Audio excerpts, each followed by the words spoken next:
బాలబ్రహ్మేశ్వరుడు ఏమిటి ఇక్కడ కుమారస్వామి లేదని ఇక్కడ దేవుడి పేరే బాలబ్రహ్మేశ్వరుడు. ఊరికి వీళ్ళు బంగారంగా శివుడి పేరు ఇలా పెట్టారా ఇక్కడ అంటే ఇప్పుడు లోపల గర్భగుడిలో విగ్రహం చూస్తే నాకు అనుమానం వచ్చింది. అమ్మవారు ఎక్కడైనా సరే దివ్య సౌందర్యంతో యవ్వనంలో ఉంటుంది కదా, జోగులాంబ క్షేత్రంలో ముసలావిడిలా ఉందేమిటి అంటే ఇక్కడ ఏదో ప్రత్యేకత ఉందన్నమాట అనిపించింది.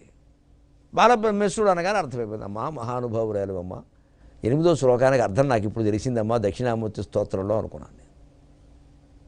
ఎంత గొప్ప విషయేశ్వరుడు. అక్కడికి వెళ్ళి ప్రసాదాలు తిని వచ్చేయడం ఏమిటండి, ఇవన్నీ తెలుసుకోవాలి. కానీ బాలబ్రహ్మోత్సరో దేవ జోగులాంబ సమన్విత తీర్థం పరశురామస్య, పరశురాముడు యజ్ఞం చేసినటువంటి తీర్థం అది, స్నానం చేసిన తీర్థం అది. నవబ్రహ్మ సమన్వితం అయిన వాళ్ళు తర్వాతి వాళ్ళు నవబ్రహ్మలైన వాళ్ళు ఆ క్షేత్రాన్ని దర్శించారు. అలంపురే జోగులాంబ విశాలాక్ష్య సమాస్పత. ఈవిడ్ని చూస్తే కాశీలో విశాలాక్షిని చూసినటువంటి ఫలం వస్తుందన్నారు. ఇంకేం